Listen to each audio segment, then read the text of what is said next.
Bueno, es un gusto encontrarme nuevamente con Juan Luis Gantier, un ex dirigente cívico, integrante de la Federación de Empresarios Privados del departamento de Chuquisaca, diputado representante de la circunscripción número 1. ¿Ah? Qué privilegio.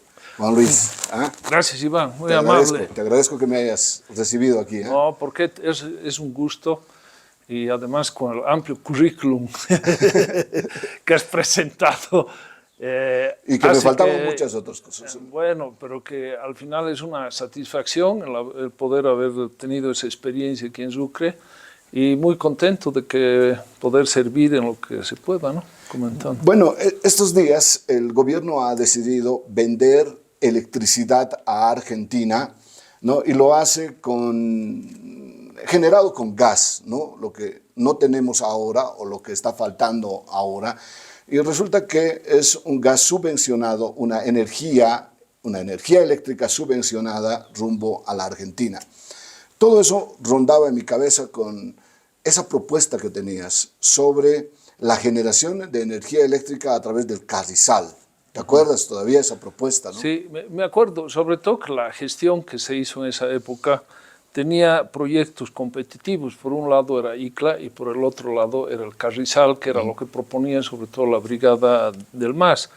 Es un proyecto ambicioso, interesante, yo creo. Bueno, han pasado los años. Bueno, han pasado los... Sí. Contame un poco qué era ICLA, claro, cuál era la propuesta. Lo que pasa es que, a ver, el país con los recursos que tenía a principios de la década, del 2010 y despuesito, hizo un acuerdo con China para sacar a flote varios proyectos hidroeléctricos.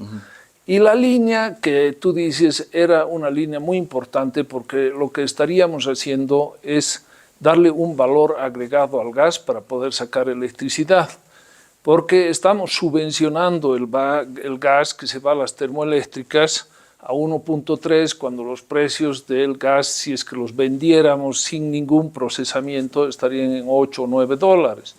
Lo que pasa es que en esa coyuntura la situación era diferente, porque primero había gas excedente, que ahora es el problema, no se ha hecho casi nada en exploración, de modo que las fuentes del gas se mantienen y están disminuido. Sí, entonces, ahí te hago un paréntesis porque sí. En la última década se han perforado unos 10 pozos y han fracasado, ¿no? En La Paz, en Santa Cruz, en el departamento de Chuquisaca, y todos han fracasado y por lo tanto no hemos encontrado más reservas de gas. Sí.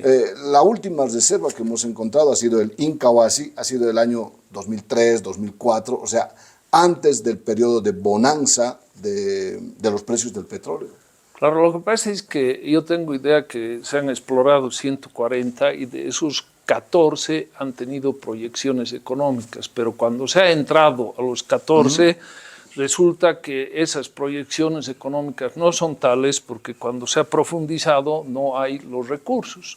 No hay los recursos o hay muy poca cantidad y no es comercial, muy poca cantidad. Entonces nuestras reservas no han aumentado, pero yo estoy seguro de esto, de que el problema central son las leyes y los incentivos necesarios para que puedan haber no solo 140, sino 280 o más, porque Bolivia es un país que tiene esos recursos ya identificados, solo que el problema de la exploración es tan grande porque no hay incentivos para que las empresas exploren, y Yacimientos ha querido ejercer un tiempo ese papel, pero no puede porque no tiene las capacidades ni los recursos. Claro, como se dice, no tiene el pulmón o no tiene el músculo suficiente económico como para poder buscar, porque son inversiones de alto riesgo, ¿no? Son 100 millones de dólares, sí. 150 millones de dólares, pero bueno, vamos al origen, al origen. Cuando hablamos, Juan Luis Gantier con nosotros, cuando hablamos de generar energía eléctrica, podíamos hacerlo de manera más eficiente. Ahí va la pregunta. ¿El Carrizal podría ser una fuente de generación de energía importante? Porque ya no se mueve con gas la termoeléctrica, sino se recurre al movimiento y la fuerza de las aguas. Claro, como vos dices, yo creo que el Carrizal es un proyecto interesante, pero desde mi perspectiva es un proyecto nacional, porque el interés es un interés nacional de poder generar valor agregado al gas, quitar la subvención, en este caso a partir de ese precio tan bajo que se da a las termoeléctricas, pero sobre todo yo creo que es importante para el país, porque son inversiones grandes, desde mi punto de vista, que no pueden ser asumidas por un solo departamento ni por dos. Claro, no vamos a esperar que la gobernación, tanto de Tarija como de Chuquisaca, pueda mandar, ¿no? esta inversión. Por eso los efectos multiplicadores, en un resumen que he leído, una sinopsis del proyecto, no he podido tener acceso al documento completo, nos permite saber que nos serviría, por ejemplo, como un elemento de arrastre de la venta de cemento, del transporte, de una serie de beneficios que podría tener Chuquisaca con la construcción, pero el beneficio mayor se lo va a llevar Tarija porque son 80 o 90 mil hectáreas a riego, que eso sí es un elemento productivo sostenible para adelante. Sí, de acuerdo, pero de lo que estamos hablando, Juan Luis Gantier, sí, no es un pensamiento del surco que te va a beneficiar solamente a vos o solamente a la Plaza 25 de Mayo. Sí. Estamos hablando de un beneficio para el país, como bien marcas. Ajá. Sí, como país yo creo que es importante entrar dentro de esa línea, pero como vos alguna vez has dicho, hay que ver los efectos de proyectos que sean proyectos de escala que pueden generar una serie de elementos adversos en relación al equilibrio medioambiental. Esos términos han hecho de que algunos proyectos ya grandes como el Bala que vos mencionabas y otros puedan ser desestimados porque ahora la línea es ir por proyectos más chicos que puedan ser más fácilmente controlables en elementos centrales como por ejemplo la sedimentación, son más fáciles de limpiar, etcétera, que los proyectos grandes. Estamos con Juan Luis Gantier, exdiputado, ex dirigente de los empresarios, directivo de los empresarios, fue diputado en la circunscripción número 1. Bueno, entonces, dejamos y quedamos en que el Carrizal es un proyecto nacional, el gobierno nacional tendría que, generación de energía, ya de acuerdo. Pero quieres anclar un poco la idea a un par de proyectos, a un par de ideas sobre dónde tendría que poner su dinero, su platita el departamento de Chuquisaca. ¿Cuál es tu ejemplo? Ya, volviendo a lo anterior un poco. El Carrizal hay que empujar, pero hay que empujar en conjunto.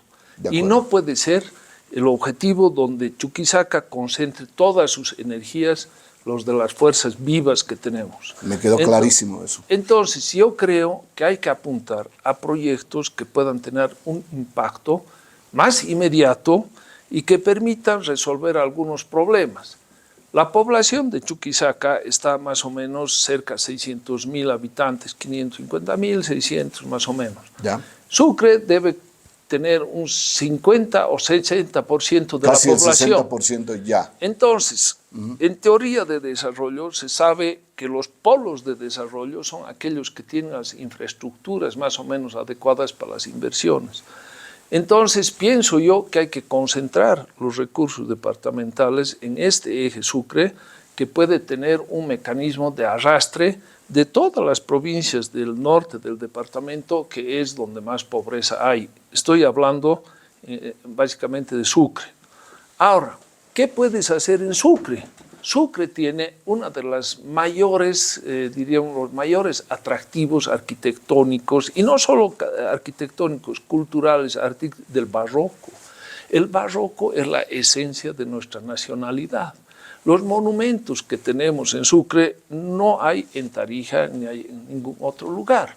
Entonces, un elemento de atractivo para las visitas podría ser la música barroca. Tenemos las colecciones de partituras del barroco más ricas de Bolivia. Sin embargo, las misiones hacen cada vez un evento cuando no tienen ni el 1%. Cuando no tienen ni el 1%. Sí, sí. Entonces, yo metería plata. Había un proyecto del BID que tengo idea que tenía un valor de 11 millones o 20 millones de dólares. Yo metería plata ahí, ¿para qué? Para recuperar todo nuestro patrimonio arquitectónico. ¿Qué significa? todas las iglesias, conventos, casas, etcétera, que sean importantes y que nos han valido la declaración de Sucre como Patrimonio de la Humanidad, lo realzaría, por una parte. Y creo que con eso tienen que haber unas medidas urbanas drásticas, importantes, visionarias, para que Sucre se convierta en una ciudad de calidad de vida, donde haya posibilidad de llevar a cabo eventos, donde la universidad sea un foco de atracción. Y si no es la Universidad de San Francisco, porque no funciona y porque no tiene la categoría que se necesita, traer otras universidades a Sucre para que se vuelva un centro universitario de importancia nacional. Excelente. Bueno, hemos empezado por el gas, la generación de energía eléctrica rumbo a Argentina, que es un grave error, un mal negocio vender energía eléctrica subvencionada. Hemos pasado por el turismo y hemos terminado en la cultura. Qué apasionante hablar contigo, Juan Luis. Te agradezco muchísimo tu tiempo, tu generosidad, tu gentileza para con nosotros y haberme recibido en tu casa. No, gracias, Iván. Gracias, muy amable. Que sigas bien, ¿eh? Gracias. Juan Luis Gantier. Para todo.